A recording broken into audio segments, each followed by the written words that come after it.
away we go on a quick edition of the Tall Can Audio Podcast, the first edition of TCA in 2026. Also the final one, if we're keeping track of firsts and lasts, everything else going on here, from the Cottage studio here during the holiday season over the weekend. Make our way back down to the nation's capital, post up in studio there.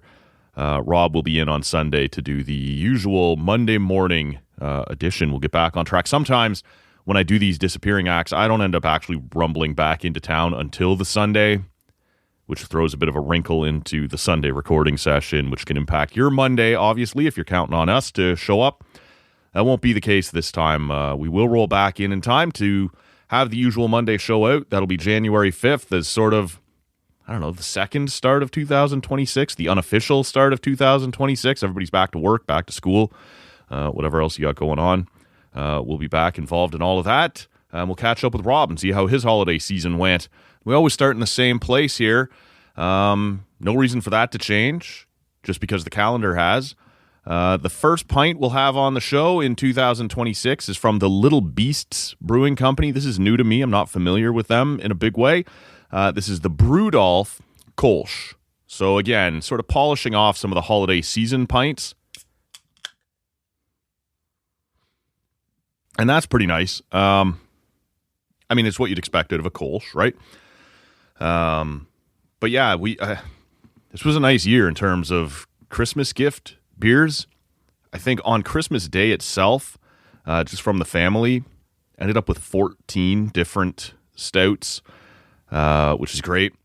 They know me, right? Nobody knows you like your family. And this one was, I think, the only beer that I got that wasn't a stout or a porter or at least a brown. And a Kolsch is, I don't know, darker than a standard beer, but not as dark as the rest. But this one obviously themed a little bit for the holiday season. Had one of them on Christmas Day. I think we post about it on our Instagram at Tall Can Audio. But the rest of the stouts and porters and stuff I got over the holiday season will fit in throughout the rest of the winter on the show. Whereas this one, the Brewdolf, kind of had to be finished off here just as we're wrapping up the holiday season. I know Christmas is done, but I'm still here at the cottage finishing this out and finishing my holiday season, so still applies here. A couple different things we could talk about. I want to sort of... You know what? Let's start with Team Canada on the Olympic front, but I do want to comment briefly a little later on the Senators and Capitals game that went down on New Year's Day. I have a couple thoughts on the goaltending right now around the World Juniors. We can get into some of that in a few minutes. Like I said, this isn't going to be a long edition of the show. No doubt some of this stuff will be touched on again on Monday when Rob rolls back into the studio. He'll have his own takes to get off his chest, but I thought I'd throw something down here for, you know, the final show from the holiday studio location. Look, we sort of covered the Olympic team thing. I guess we dropped that on Monday the 29th. Rob and I gave our thoughts on what the Olympic rosters should look like. And there were some moments here where that sort of played out and some moments where it very clearly did not. And I'm a little frustrated. And I'm frustrated not necessarily by the roster because the roster's elite.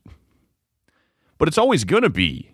When you're talking about a Team Canada for the Olympics, best on best, there will be star power out the ass that can kind of mask some of your poorer decisions. And yet those poor decisions don't need to be made. I've seen a couple of different, and I guess I should start here. Emily Kaplan, and this is not to dunk on her, because all of these insiders have their role and their jobs, and this is what they're paid to do. I didn't love that some of these selections were starting to leak out ahead of time. I don't blame Team Canada for just, you know what, if the roster's got to be in on New Year's Eve, we're just going to announce it publicly at noon on New Year's Eve and not have this bullshit trickling out. There was still a little bit of that. Emily did have the day before that Macklin Celebrini had officially made the team. But we've seen some other leaks out of Team USA because they're not announcing their team until January 2nd on like Good Morning America or one of these shows and whatever. I don't care where you do it. But when you create those gaps and you leave this sort of space, names leak out. And Adam Fox is the one that most people are focused on that isn't going to make the team. There was a couple other rumors around Team USA that she had that I guess turn out to not be rumors. She's reporting this guy and this guy and this guy will be on the team. This guy and that guy won't be. Again, this isn't about Emily or Friedman or Frank Saravalli or any of these other insiders. If they get a tip, it's their job to report it. That's what their employer is paying them to do. But it kind of sucks. I'm one of those guys who does spend way too much time, as you all know, on Twitter, at Talking Audio, or on Blue Sky, or Instagram, whatever. I suggest you follow me on all of those places. And so I am terminally online. I am needlessly frequently on the internet. And I like when things leak out. I like feeling like, that hasn't been announced yet.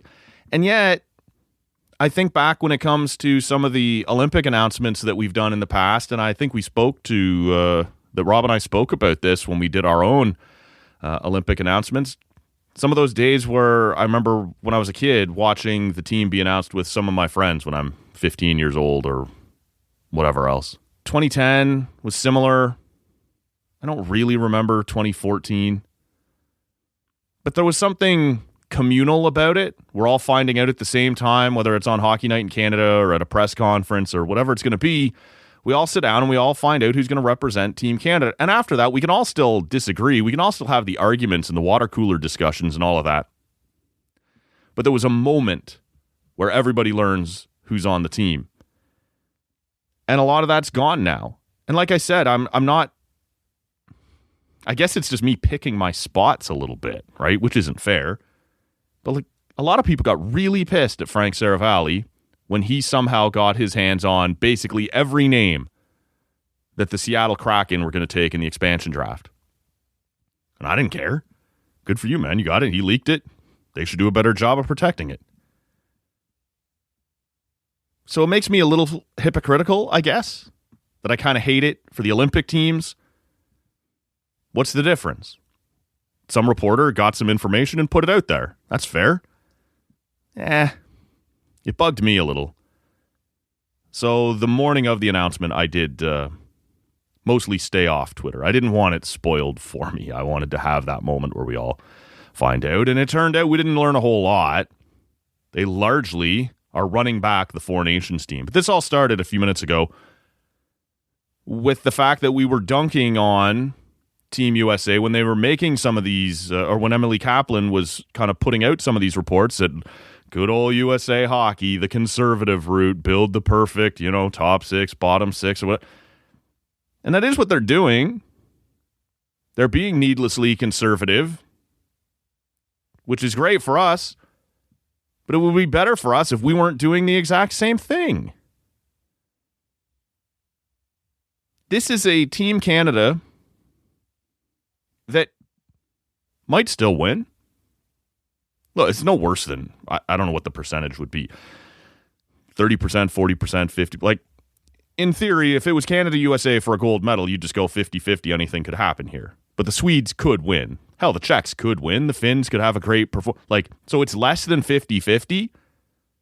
I don't feel like the team that Canada has selected here is a bad team and has, ruled out the possibility that you win the tournament. But it could have been a better team, and that's the part that's frustrating to me, is that, every time you comment on this on social media, it's it's Canada, they're going to be fine, they still have McDavid and McKinnon. Yeah, okay. But, let's start with Connor Bedard, who was not named, and this is going to be a bit of a theme here as I give my thoughts on this.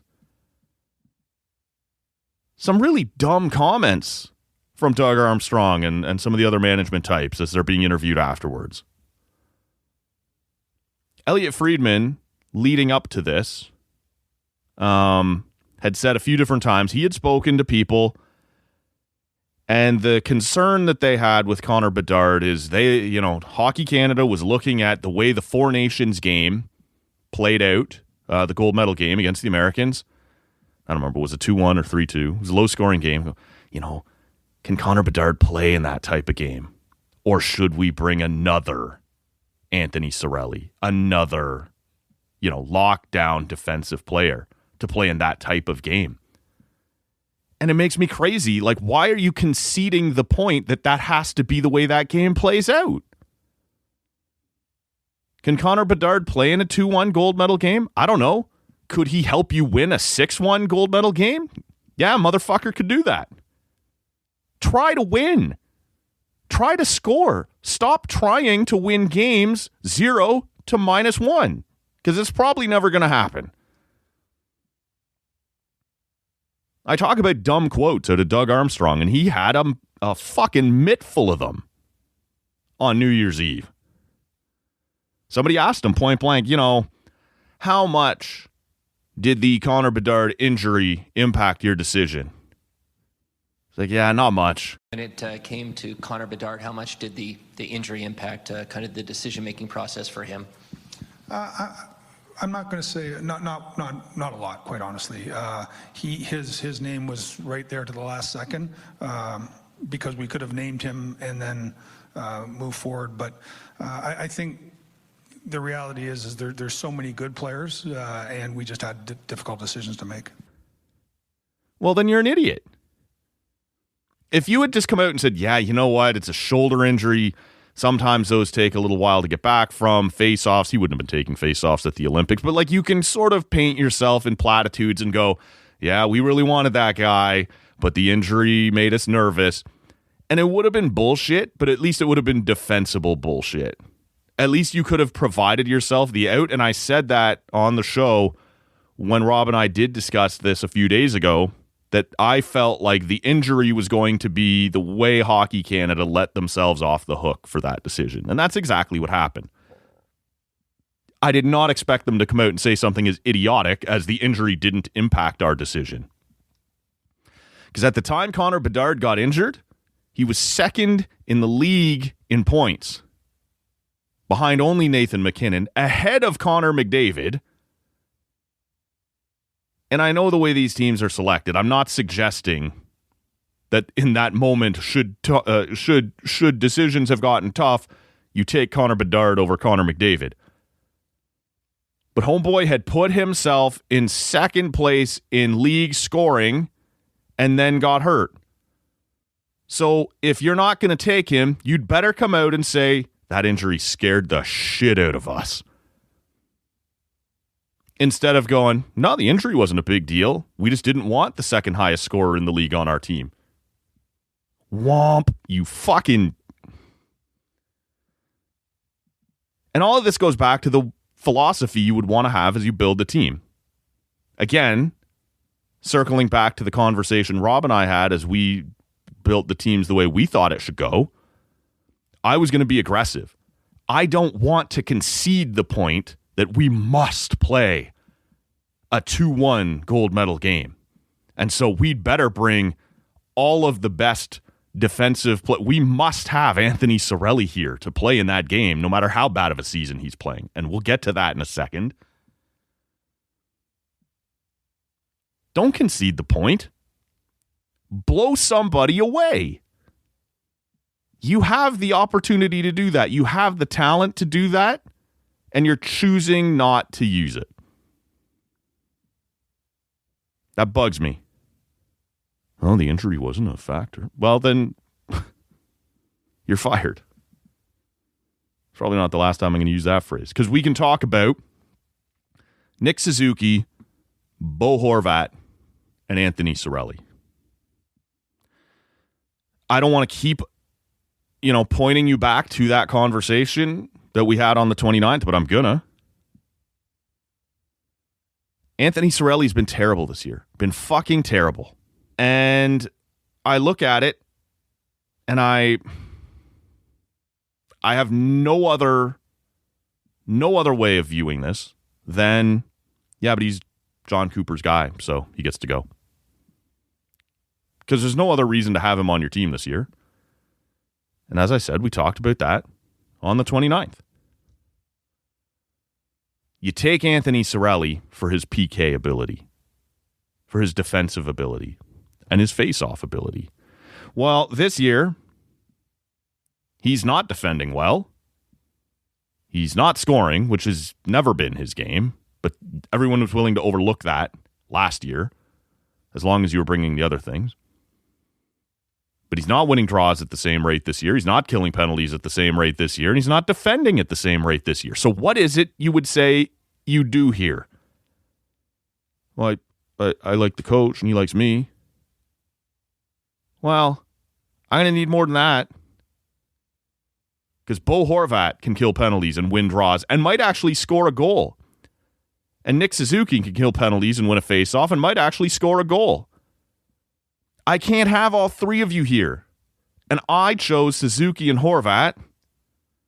And I was leaving Cirelli at home and Bennett at home, which was tough. And they still ended up leaving Bennett at home and finding a way to put all three of Suzuki, Horvat, and Cirelli on the team. That is redundant to the point of malpractice. Is that a thing? Team selection malpractice? And it's weird how fired up I'm getting about this. I mentioned off the top, I don't think this is a bad team. I think this might win gold medal, but you made mistakes here you didn't have to make, and you made them for stupid reasons. So that's a mistake. You don't have all three of these guys on the same roster and then leave Bennett at home. And again, I also had Bennett at home. But I'll find room for, at that point, a Mark Scheifele who can help me score a little bit. Or the aforementioned Connor Bedard, who definitely can help me score a little bit. You don't bring all three of these guys. It's ridiculous. If you're bringing Anthony Cirelli because John Cooper just has to have him, then I'm sorry, one of Nick Suzuki or Bo Horvat can't go. And that would have been a mistake as well, but it would have been more defensible than having all three of these guys on one roster. Other than that up front, I don't have a whole lot of complaints. Bedard should have been there. Probably at the expense of Anthony Cirelli. And if they had just done that, I probably don't do a show for today. On the blue line, it's the same 8 guys, which sounds odd because there was only 7 spots available last year at the Four Nations. But if you recall, Canada got into some issues with injuries and illnesses and whatever else, so they were allowed to bring along Thomas Harley and ended up with 8, and those are the 8 they're going to run back with this year. I wouldn't have had Thomas Harley this year. He hasn't been very good. He's getting a pass for that, and I'm going to circle back on all of these. And I guess you were part of the group before, so you get to be part of the group this time. For me, Matthew Schaefer, there's nothing else he could have done, and I appreciate, even though I don't love a lot of the way he runs his teams most of the time, Patrick Waugh gave Matthew Schaefer every single opportunity that the Islanders could give him to make the team. Because the big criticism of Matthew Schaefer was obviously the age. But, is he big enough and strong enough to defend in tight games? We're conceding the point. We're going to play a 2-1 gold medal game, whether we should or not. Can he defend? And over the last month and a half, Patrick Waugh has put him in a position where he has to defend. It has not been the easy minutes he was getting in the first several weeks of the season. And all his numbers say he can hang. He can handle it.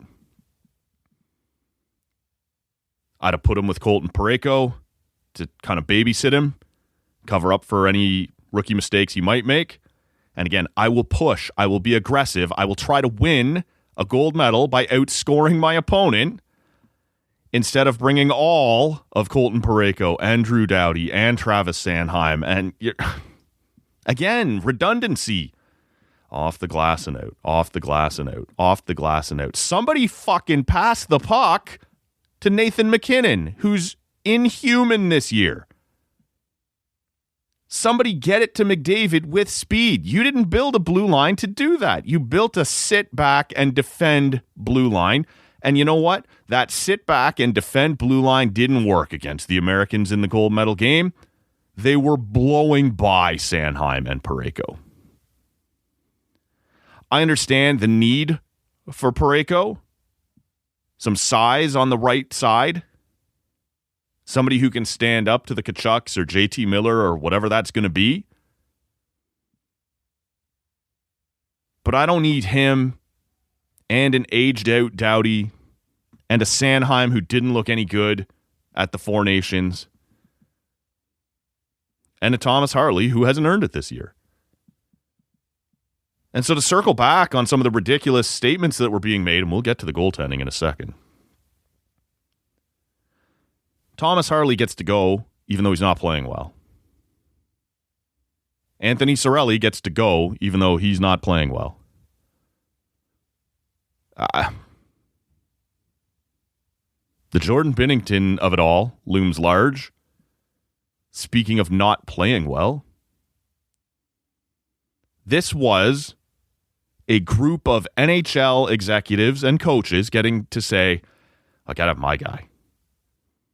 And instead of having a real debate about that, instead of having somebody stand up and say, your guy stinks and can't play on this team, it was a wink and a nod.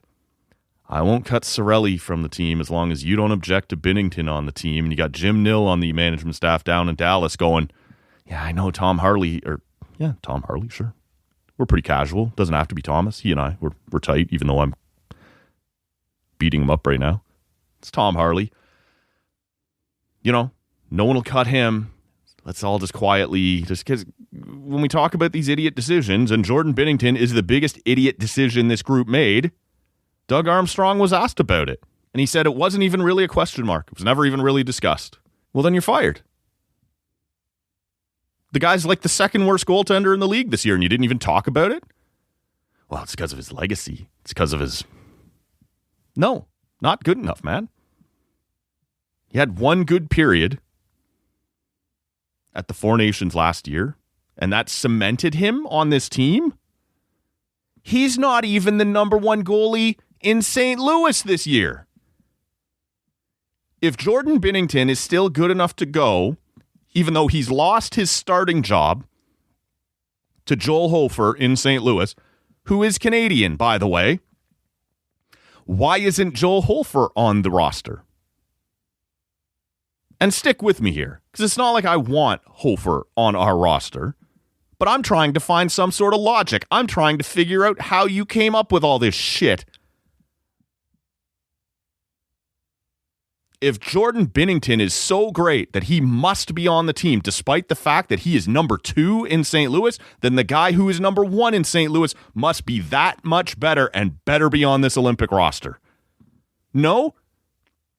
That sounds silly, does it, Doug Armstrong? Then guess what sounds silly to everyone else across Canada that you're talking to right now? This is legacy. Fuck that. Just hours after you make this announcement, St. Louis plays Colorado, who has 2 goaltenders who should have been in the mix, and either one of, and probably both, deserve to go ahead of Jordan Binnington, and Colorado blows up Jordan Binnington. 4 goals in 6 minutes, pound 6 by him. I'm one of these people who doesn't like to read too much into message sending and all this kind of shit. But you could talk me into that was Colorado standing up for their guys going, this is fucking stupid and we're going to prove it right now.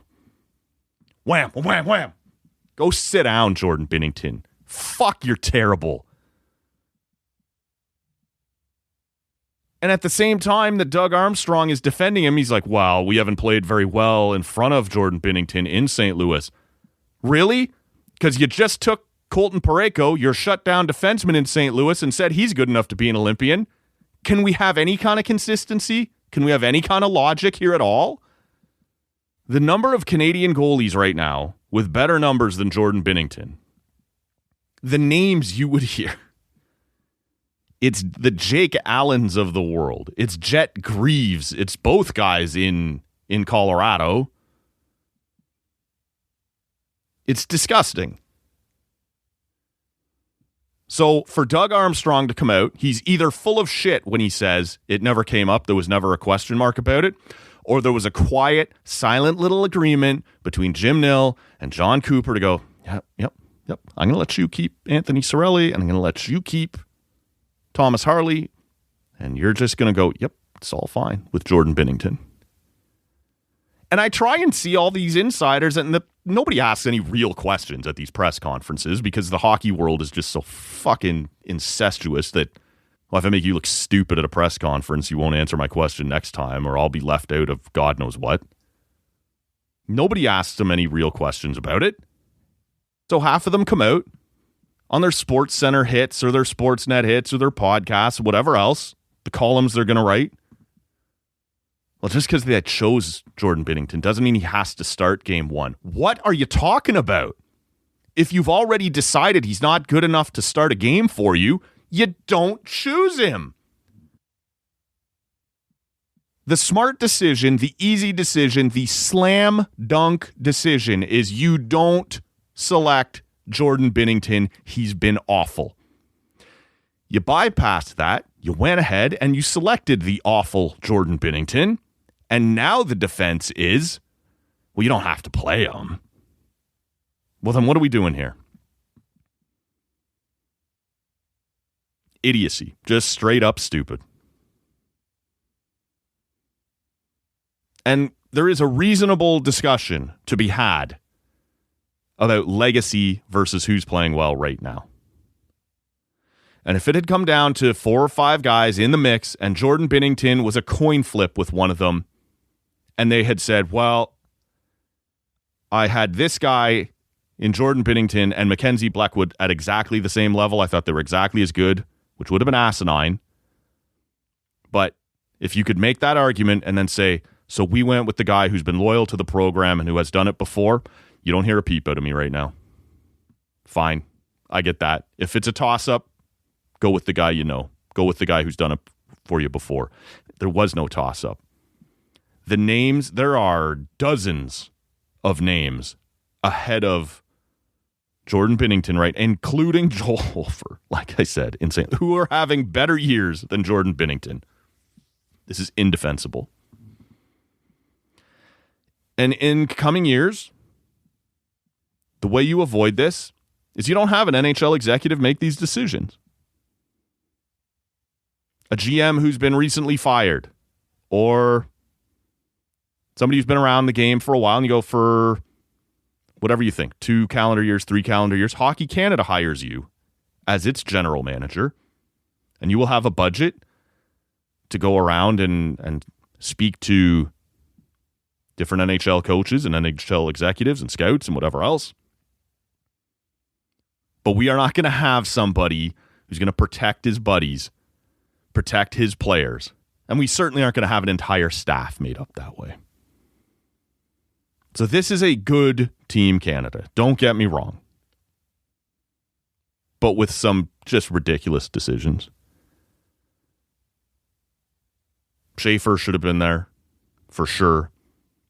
Bouchard could have been there. Chychrun could have been there.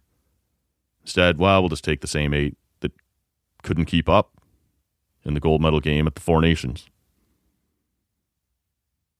No good, man. It's bad juju.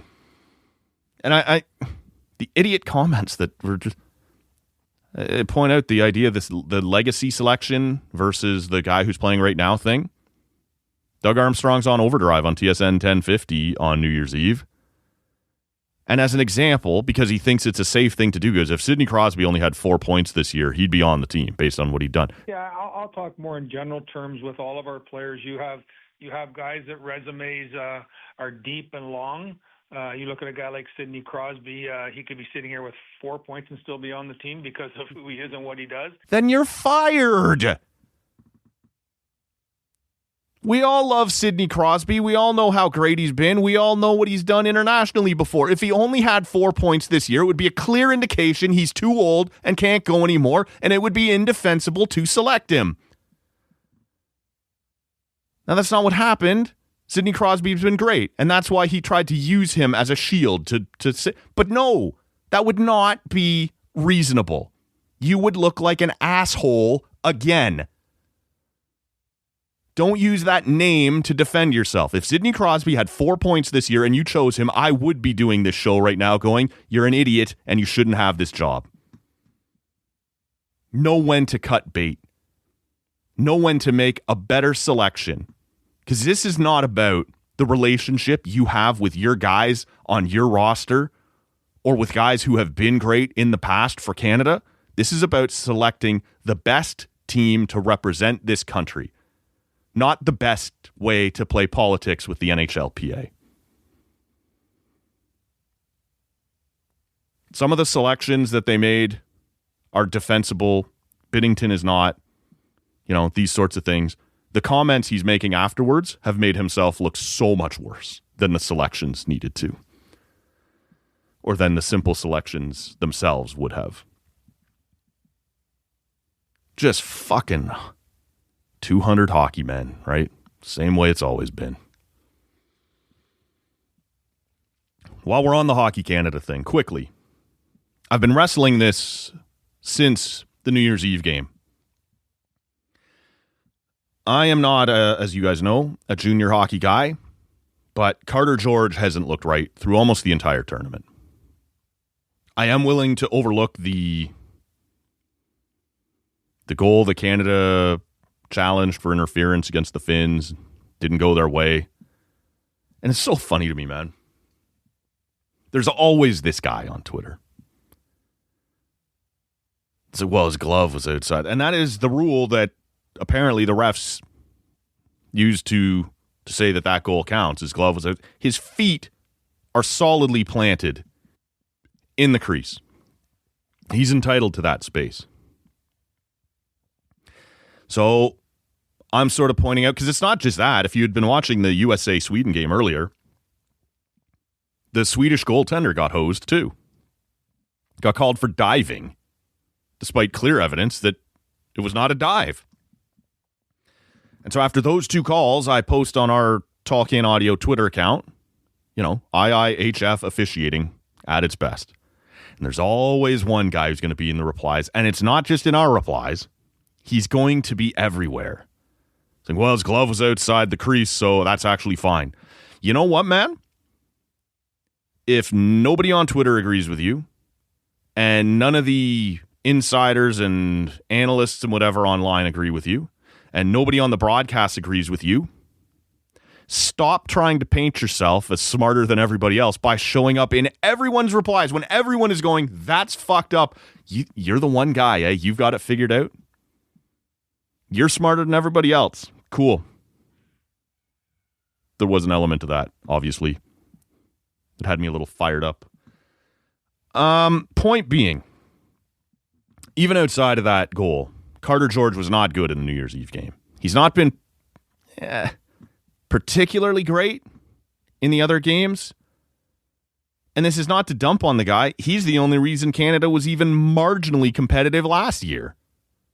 He was fantastic. But this is goaltending. And goaltending is fucking voodoo. And it comes and goes. And this is not a statement on what his career will be from here or even what the rest of his season will look like from here.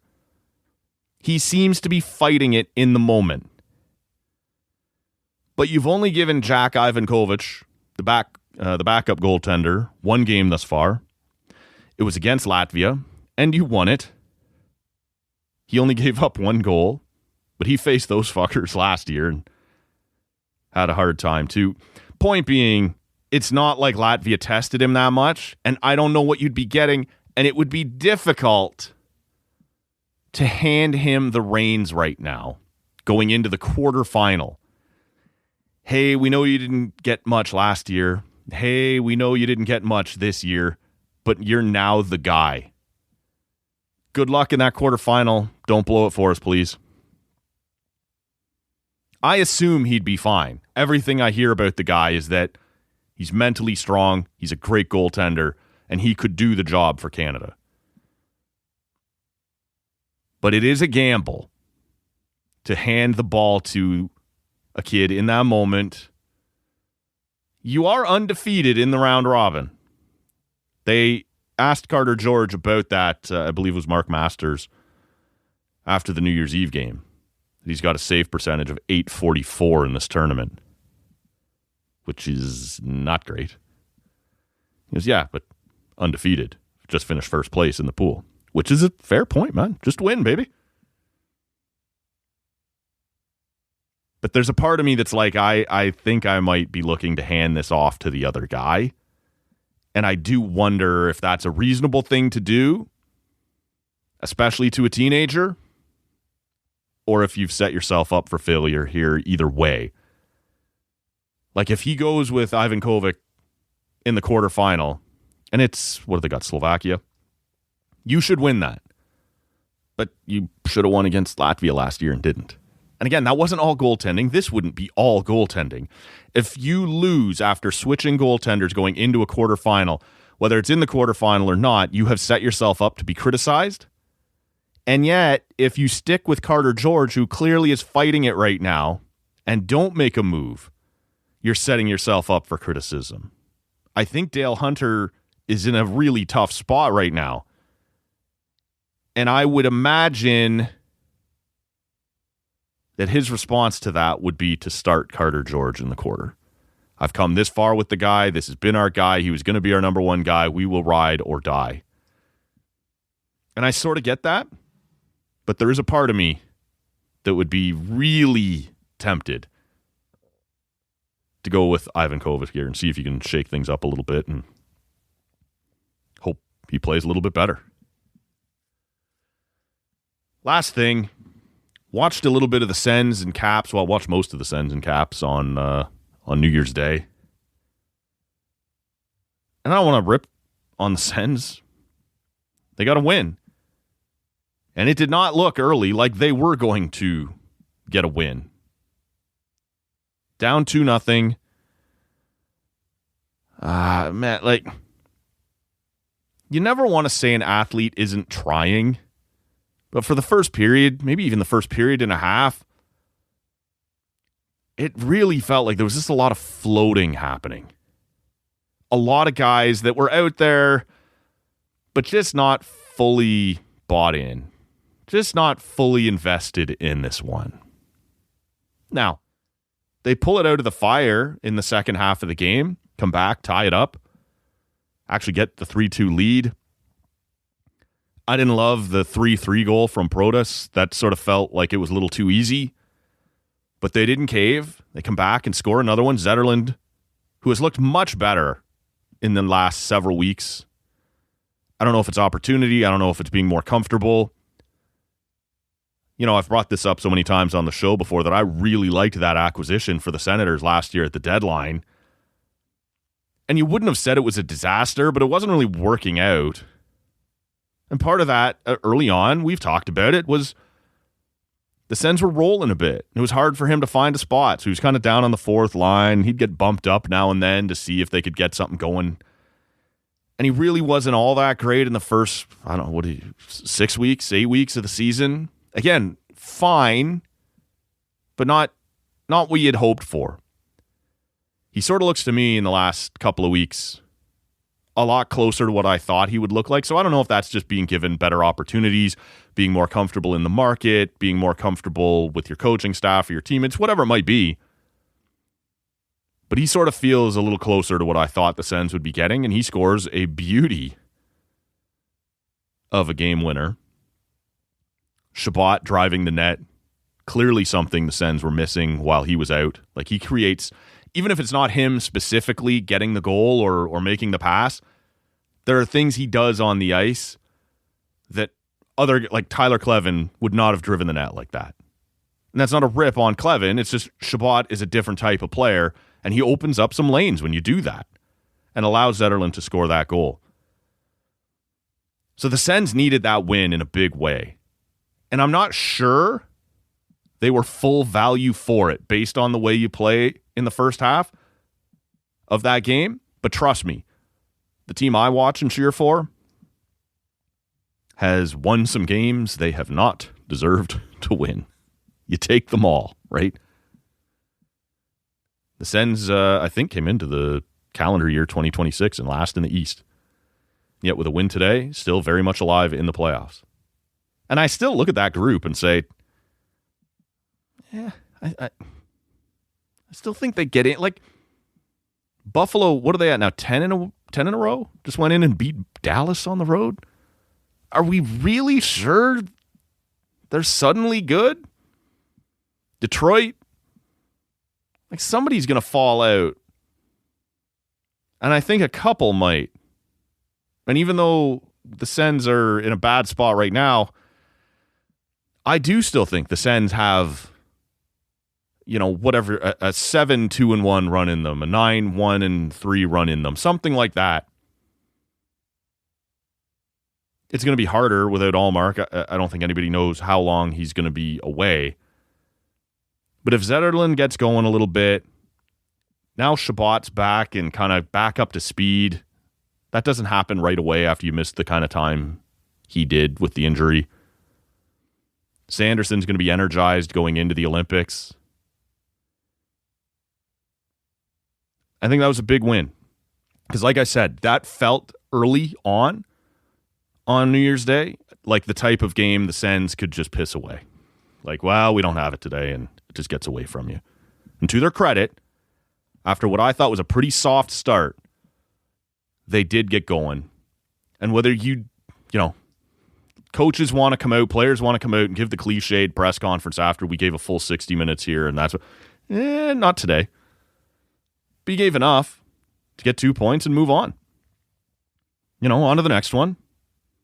And that happens to every team at different points throughout the season. And I was following Sens Twitter early in the game there on New Year's Day. A lot of angst, a lot of people unhappy. But you found a way to get back in it, not collapse when Protas ties it up there in the third period. Get that beauty from Zetterlund. Thank you. 2 points. Not a bad way to start 2026 for Ottawa Senators fans. But it was an interesting game to watch. Sort of felt like it was pulled out of the fire a little bit after kind of a rocky start. At least that was my takeaway. In a little while, I'll watch the Leafs and Jets. We'll see. That is where we will put a bow on this one. Headed back to the studio over the weekend. As I mentioned, Rob in studio on Sunday afternoon for your Monday morning show. We'll kind of get back on turn from there. Things will get back to normal a little bit, but we did churn out a fair bit of content for you guys over the holiday season. Hope you enjoyed that. Always appreciate you spending a little time with us. It was a good year for TCA, to be honest. Maybe Rob and I will look into that a little bit on the Monday show, but some new guests, new listeners, the audience expanded again. That's always fun. 2025 was pretty good to TCA. Like I said, maybe we'll get into that a little more on Monday, but if not, just know that we appreciate you and all the time you spend with us. Feedback you give, we'd love it if you share the show. We'd really love it if you would leave a rating and a review. Helps us in a big way, but that's where we'll put a bow on this one. Back to the city over the weekend. Hope you all had a fantastic holiday season. We'll look forward to talking to you all on Monday. Thanks so much for listening. My name is Matt Robinson. We'll catch you later. That's it. I cannot work under these conditions. If anybody wants me, I'll be downstairs at McDougal. Call the weekend guy. I don't care.